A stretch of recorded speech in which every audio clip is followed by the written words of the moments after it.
Bom, introdução à cultura judaica. Nós acabamos de ver então que você tem aí a primeira fase do judaísmo, que ainda não é o judaísmo, porque propriamente o judaísmo é só a partir de Ezequiel. Depois do cativeiro babilônico, aí você vai ter o judaísmo. Só que você tem os primórdios. Primórdios é que a fé está nascendo.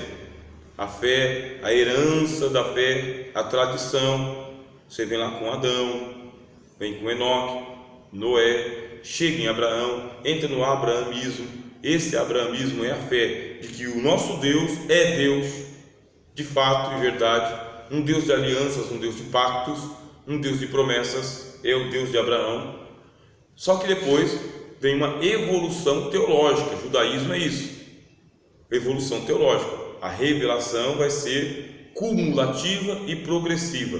Deus vai se mostrando, tá? Deus vai se revelando à medida que você aceita um preceito. Aceitei um preceito. Quando eu aceito um preceito, uma revelação de Deus, agora Deus vai me testar em relação a esse preceito.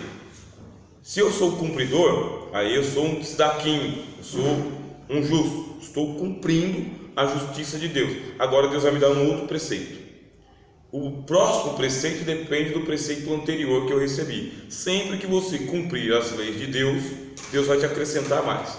Se você não cumprir, não adianta você pedir mais. É o caso do Abraão. Abraão aceitou o pacto, saiu da terra de Ur, foi para Canaã, manteve a fé viva no coração. Deus colocou Abraão à prova, ele passou na prova. Agora mais luzes vão chegar, até que a gente vem para o período de Moshe, ou Moisés.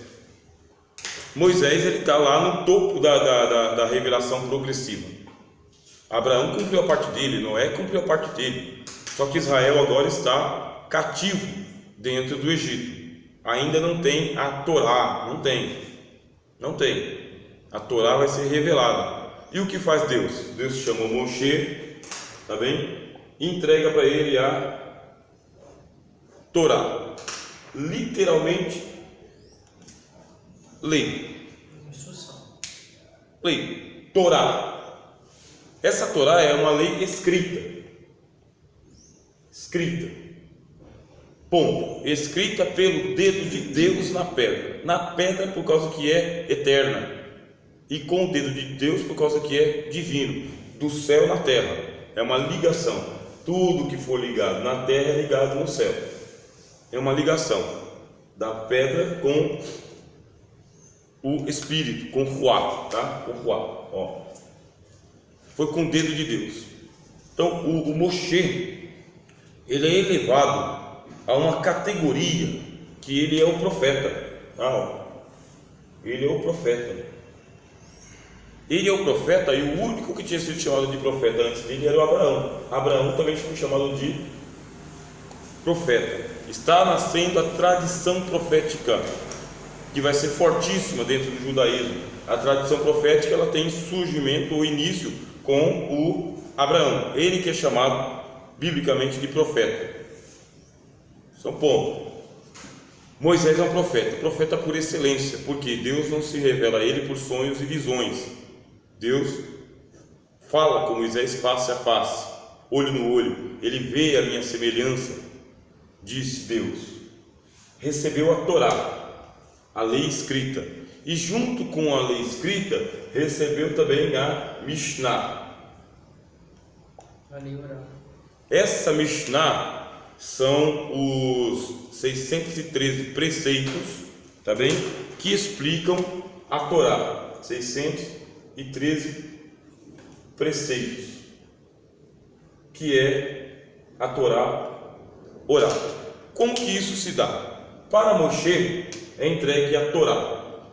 Só que o Moshe, ele tinha 70 anciãos que estavam diante dele, faziam parte do conselho, do que a gente vai chamar de presbitério, mas não é presbitério, porque não é em grego, tá bem? Eles são os anciãos que estão sempre com Moisés. Um número que eles usam, que é o número cabalístico, o número 70, tá bem? É o 7 vezes 10. 10 é outro número cabalístico, 7 é o número cabalístico, 70 é o número cabalístico, 40 é outro número cabalístico, E você fala, mas o que é um número cabalístico? É um número esotérico. É um número que ele é utilizado com uma finalidade de revelar algo que está oculto. E tem que ser utilizado com muito cuidado, porque é o Yahvé, que eles não chamam de Yahvé, tá? Eles chamam de Hashem. Ó, Hashem. Esse Hashem, a ideia do Hashem é o seguinte: ele é o eterno, tá? Ele é o eterno. Eterno, Deus, Senhor, são sinônimos. Então, você vai lá para os ensinos que eles dão para a gente, eles sempre usam a palavra Hashem para lá, para substituir o tetragrama sagrado que eles não usam mais, tá? Que nós chamamos de Jeová ou Javé ou Yahvé. Então a gente já usa Jeová, Javé, a Bíblia traduz por Senhor. Eles pegam, não usam o tetragrama e preferem o Hashem no lugar de Deus, tá? Porque também Deus é uma corruptela de outras palavras que vêm do idioma grego, como já expliquei para vocês nas aulas anteriores. É o Hashem. O que faz o Hashem? Chama o Moshe. Moshe vai para o alto do Sinai. No Sinai entrega para ele a tábua da lei. Essa tábua da lei tem uma controvérsia, porque Moisés recebe duas tábuas. O que eles dizem? Que a tábua tem uma cópia, tá? São duas tábuas. Então, nessa aqui tem 10 mandamentos e nessa aqui tem 10 mandamentos. Então tem 10 aqui e tem 10 aqui. Por quê? É o original e o protocolo. São duas cópias, uma espécie de frente e verso. Então, uma que é a parte de Deus e outra que é a parte dos homens. É uma controvérsia, porque outros vão dizer que não, que aqui tem 5 e aqui tem 5. 5 para cá e 5 para lá. É uma controvérsia. Outros falam não, isso é cópia e xerox, tá? Contrato e protocolo, duas tábuas que Deus entrega para Moisés. Bom, entrega as duas tábuas, escritas espiritualmente por Deus no alto do Monte Sinai, entregues a Moisés. São tábuas de pedra mesmo, esculpidas pelo próprio Senhor. Só que também entrega para ele 613 preceitos, que é aquele período que ele passou os 40 dias lá no monte, 40 dias, e que não estão escritas na tábua de pedra, mas estão escritas no coração de Moisés. O que faz Moisés? Ele distribui essa sabedoria esotérica, e esse que é o problema, tá? Problema para nós cristãos, é esotérica, tá? Ó. Por que é esotérica? Por causa que ela é para os iniciados.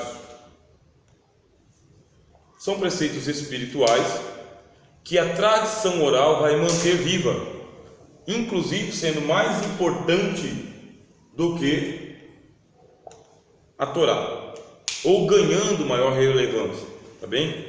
Porque a Torá são os 10 mandamentos, que todos os homens do mundo devem cumprir para agradar Hashem. Eu sou o Senhor teu Deus que te tirei da terra do Egito. Não terás outros deuses diante de mim. Não farás para ti imagem de escultura. Não tomarás o nome do Senhor teu Deus em vão. Guarda o dia de sábado para o santificar. Então todo mundo do mundo inteiro cumpriu a Torá. É para todo mundo. O contrário da Mishnah, porque a Mishnah é o detalhe do detalhe, é a letra miúda do contrato.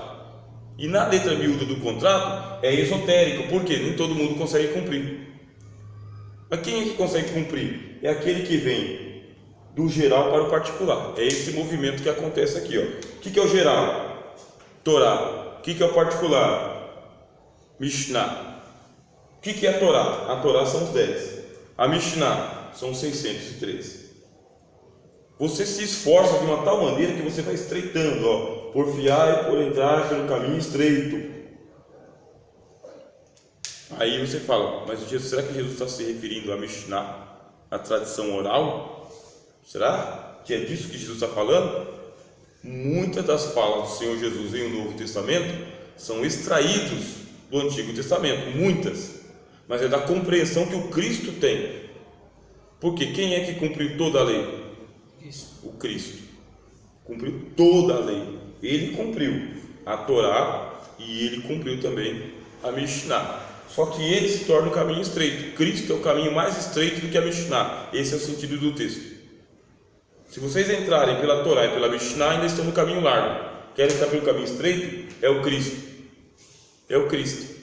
Porque eu não vim para abrogar a lei, eu vim para cumprir. Cristo cumpriu e tornou o caminho mais estreito do que era dentro do judaísmo. Ser cristão é mais difícil do que ser judeu. É uma salvação nova que o Cristo traz. Mas a gente vai entrar lá, porque a salvação vem dos judeus, disse o Evangelho. Que judeu? O Cristo. O Cristo que veio dos judeus. A gente vai chegar nesse ponto. Moisés recebe a Torá, recebe a Mishnah, transmite para os 70 anciãos. Esses 70 anciãos formam um conselho de sábios. Está surgindo uma tradição de sabedoria entre os judeus. Se tem um atributo que Hashem ele é reconhecido dentro do judaísmo, é a sabedoria. A sabedoria que é entregue para os rabinos. Quem são os rabinos? Mestres da lei, tá bem? O rabino, ou rabi, ou Raban, ele é o mestre da lei.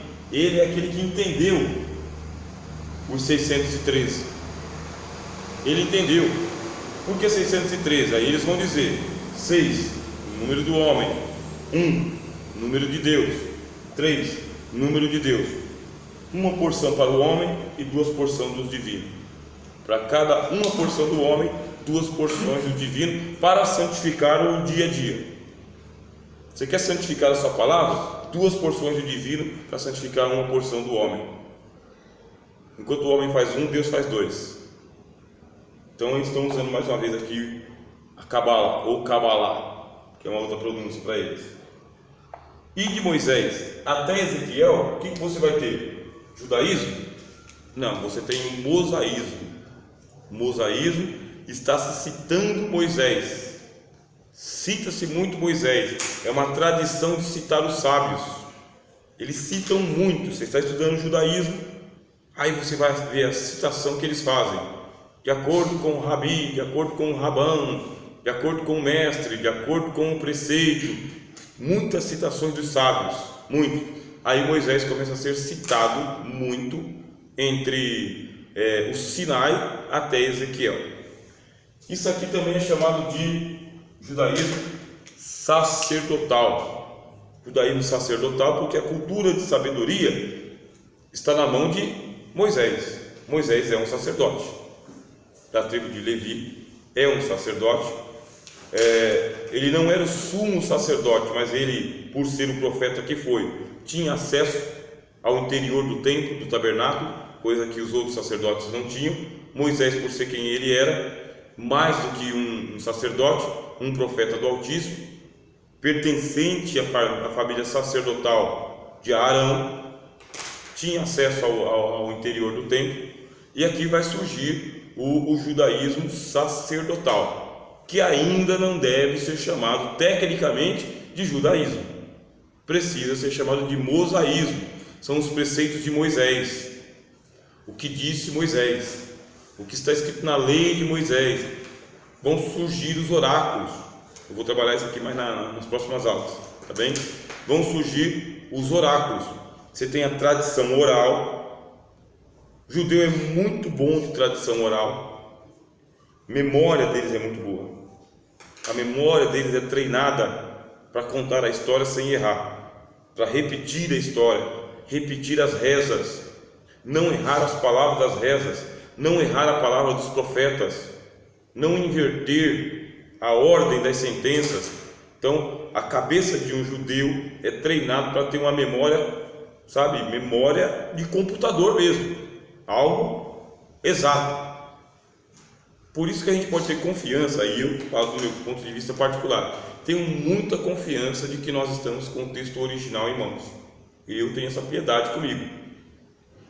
Tenho muita confiança que nós estamos com as palavras de Abraão em mãos, de Noé em mãos, do que realmente aconteceu no Éden, por mais que eu tenha estudado aí da alta crítica, a compilação do texto, a arrumação gramatical, estudei tudo isso aí, junto com os irmãos aqui. Mas eu tenho para mim, na minha piedade, que nós estamos com as palavras exatas de Abraão. Disse o Senhor a Abraão, pela tradição oral mesmo, pela memória. Vem aqui, Isaac, conta a história do Abraão para mim. História que ele ouviu a vida inteira. Com 40 anos, o Isaac está contando a história do Abraão. Vem aqui, José, conta aqui a história dos seus filhos, Efraim e Manassés. Contou exatamente como ouviu de Jacó, como ouviu de Isaac, como ouviu de Abraão, que ouviu dos seus antepassados, sem contar da nossa fé na inerrância das Escrituras. Pelo menos eu mantenho até hoje a inerrância das Escrituras. Elas não erram em matéria de doutrina. Matéria de doutrina, perfeito, faz parte da nossa piedade evangélica. Como estudante de teologia, é o que eu recomendo para os irmãos. Por mais que vocês evoluam no conhecimento científico da palavra de Deus, não percam a fé. Perdeu a fé, irmão, tem que enterrar o diploma e buscar onde está. Saber quem foi que enterrou a fé de vocês. E não fui eu, não foi o professor Abraão. Não é Instituto de Teologia Bíblica. É o que a gente somos. Então, nosso instituto é de teologia bíblica. Eu não perco essa fé. Creio, tá bem? E ensino para os irmãos a inerrância das Escrituras em matéria de doutrina. E também eu creio na inspiração da palavra de Deus. A Bíblia é a palavra de Deus. Não contém. É a palavra de Deus. Ajunte-se a isso aí. A prática que eles têm na tradição oral, o temor que eles têm, os judeus que nos deixaram os oráculos, disse o apóstolo Paulo. Deles são as alianças, as promessas, os concertos. Os oráculos vieram por eles, que são citados em o Novo Testamento como palavra de Deus. O Cristo disse Moisés. Foi Moisés mesmo que disse. Bem falou Isaías a vosso respeito, assim como foi nos dias de Noé. Aconteceu com Jonas. Salomão. Cristo cita as Escrituras do Antigo Testamento. Cita. E cita linearmente. Cita o texto, né? Está escrito, nem só de pão viverá o homem. Quem escreveu? Moisés. Mas de toda a palavra que procede da boca de Deus. Cristo citou Moisés. Para o diabo, que havia citado o Salmo. Também está escrito, não tentarás ao Senhor teu Deus. Cristo citou o Deuteronômio, que foi Moisés que escreveu. Estamos dentro de uma tradição. A tradição dos judeus é manter a palavra de Deus pela oralidade, não inventar, não acrescentar e não decrescer. Não coloco nada e não tiro nada. Então vem aqui, 5 anos de idade, menininho. Você é o talmidim, você é o aprendiz. Recita aí a Torá. Agora recita a Mishnah. Qual que é o preceito número tal? Aí eles vão citando. Treina-se a memória para isso aí. Desce para o coração. E ainda tem a presença do Espírito Santo. Por quê? É uma letra viva, não é uma letra morta, escrita pelo dedo de Deus. Estamos dentro do mosaísmo. Mosaísmo significa que você vai crer que Deus fala ao homem e o homem fica vivo. Isso é mosaísmo. Que Deus se comunica com o homem, que Deus quer comunhão com o homem. Deus quer ser o Deus dos homens. Daí vem o tabernáculo. Anotem aí que na próxima aula a gente vai falar bastante sobre a questão do tabernáculo, dos altares, do primeiro, segundo e terceiro templo, como que se criou toda uma cultura judaica em torno do sacrifício, do templo, as palavras, as orações, os louvores, os rituais. Isso aí está tudo dentro da cultura judaica. Vai de Moisés até o Ezequiel. Você está falando aí de 1000 anos de história, tá? 1000 anos de mosaísmo. Não é 300, não é 200 e não é igual 500 anos de história do Brasil, que a gente não tem nada a ver com o Brasil colonial. É 1000 anos de um mosaísmo presente no dia a dia, com os sacerdotes, com a tradição oral, com os profetas se levantando, trazendo o povo de volta para a Torá, com os sábios sempre trazendo e pontuando a necessidade de se buscar ao Senhor, de se converter ao Senhor, de trazer Deus para dentro de casa e não deixar Deus do lado de fora. Porque esses profetas, esses nabis, tá bem? Esses videntes, Eles são o elo direto com Moisés no Sinai, direto. O que não funcionou, porque a nação não se converteu. Aí você vai ter o período que vai nascer propriamente o judaísmo que a gente tem que estudar, chamado judaísmo antigo. O que é o judaísmo antigo? Agora o povo é levado para a Babilônia. Levado para a Babilônia, o que é que eles têm? Eles têm a tradição oral, decorada também, os anciãos levaram. Eles têm a Torá, embora que a arca está perdida, né? Ou foi escondida, mas eles agora vão ter que... não tem mais o templo, não tem o templo, e eles têm os escritos dos profetas. Com os escritos dos profetas, não tem mais as 10 tribos. As 10 tribos perdidas do norte sumiu, dispersou, está no mundo. Só tem a tribo de Judá. Na tribo de Judá você tinha lá o Davi, que é um escritor. Você tem o Salomão, que é um sábio. Você tem os profetas, que escreveram até o cativeiro. O Isaías, o Jeremias, o Amós, o Oséias. Você tem os cativeiros do período pré-exílico, que escreveram os oráculos deles e mandaram para o palácio, mandaram para o templo, mandaram para os sábios. Os profetas escreviam, chamavam o secretário, o amanuense, como Jeremias usava o Baruch, por exemplo, fazia cópias e mandava. Não tinha imprensa de Gutenberg. Estou no cativeiro, não tenho templo, não tenho sacrifício. O que a gente vai fazer agora? Aí tem o Ezequiel, que é, pela tradição, chamado pai do judaísmo antigo. Pela tradição, porque existe uma controvérsia de que ele pode não ter sido o pai do judaísmo, pode ter sido Salomão, o pai do judaísmo. Se não foi Salomão, foi o autor de Eclesiastes, porque o autor de Eclesiastes é um camarada que pode não ter sido Salomão, porque quem diz que foi Salomão o autor de Eclesiastes é a tradição também. A tradição vai dizer que o Salomão é o autor de Eclesiastes, é o autor dos provérbios, é o autor de cantares. Isso aí é a tradição bíblica, tá bom? Tradição bíblica. Pode ter sido o Salomão, o pai do judaísmo, ou o Kohelet, o pregador, tá? O pregador das multidões. Pode ter sido ele. E o ponto mais forte, a gente vai ficar com Ezequiel. Ezequiel, que é o organizador do judaísmo sacerdotal, porque o Ezequiel também é sacerdote. Ele se reúne com os sacerdotes à margem do rio Quebar, e lá eles estudam a lei, e lá eles organizam a grande sinagoga, o que vai dar origem ao Sinédrio, tá bem? Organizam a vida em cativeiro. Esse judaísmo antigo, que a gente também vai estudar aqui, nós vamos nos aprofundar nele depois, tá bem? Vai de Ezequiel até a destruição do templo, no ano 70, quando Tito invade Roma. Tito, junto com Roma, queriam que Flávio José convencesse os sacerdotes a se renderem, porque eles usaram o templo, junto com os zelotes, eles usaram o templo como lugar de refúgio contra a revolta judaica. Só que Roma veio, debelou a revolta judaica, massacrou os judeus, destruiu o templo, acabou com o sacerdócio. E o que aconteceu com o templo destruído? O povo judeu foi disperso, chamado de diáspora. Depois da diáspora, os sacerdotes já não têm mais a mesma relevância, não tem sacrifício, não tem templo, o povo está disperso. Aí surge o judaísmo rabínico, que é até os nossos dias. O judaísmo rabínico, onde os sábios assumem a hegemonia, a liderança dos judeus, já não importando de que tribo que ele é, se ele é de Judá, se ele é de Levi, não importa mais. Importa que Hashem, Deus, dá a sabedoria, a palavra, levanta um rabi, um mestre, e esse mestre vai discursar sobre a lei e os profetas.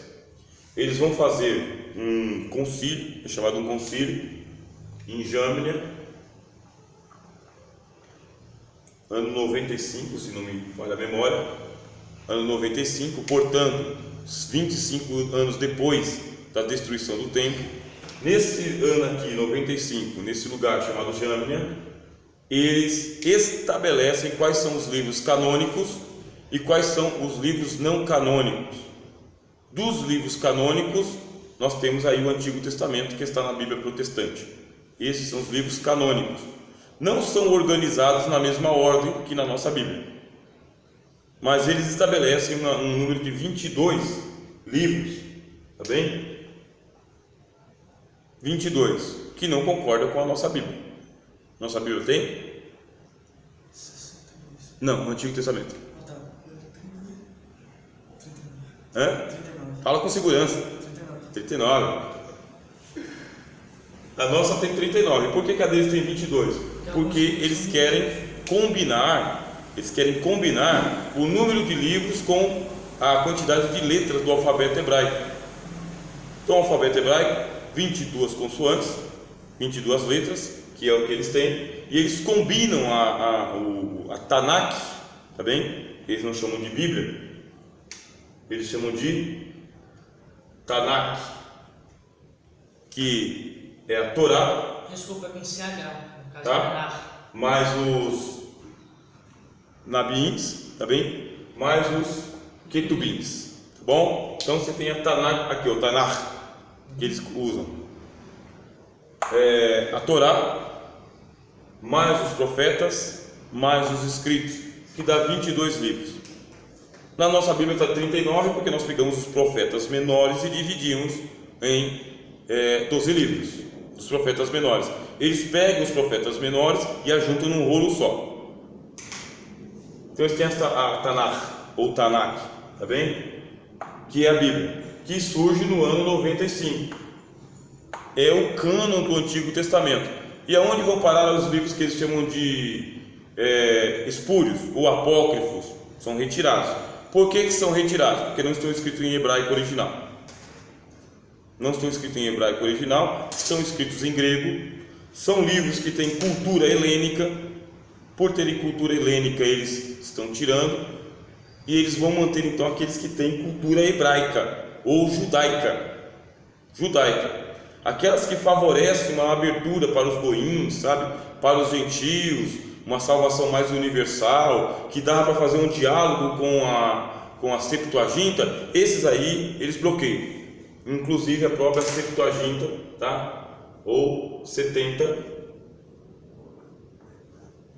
ela passa a ser então estigmatizada. O judaísmo começa a colocar de fora a 70, não deve ser mais lida pelos judeus, não deve ser mais lida nas sinagogas, não deve ser mais prestigiada como uma Bíblia autêntica. Por quê? Porque nas 70 você tem a inclusão dos livros que eles tiraram fora.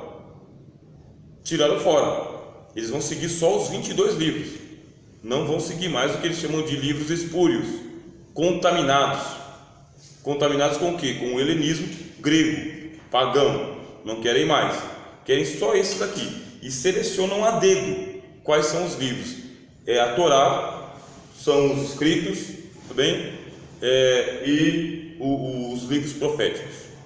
Basicamente os livros proféticos, que nós dividimos em livros históricos, tá? Nós temos 5 divisões, eles têm 3. Da diáspora até hoje, judaísmo rabínico. Então o rabi hoje, ele é o representante de Hashem, ele é o mestre da lei. Ouçam. Bom, vamos até aqui, daqui a gente para.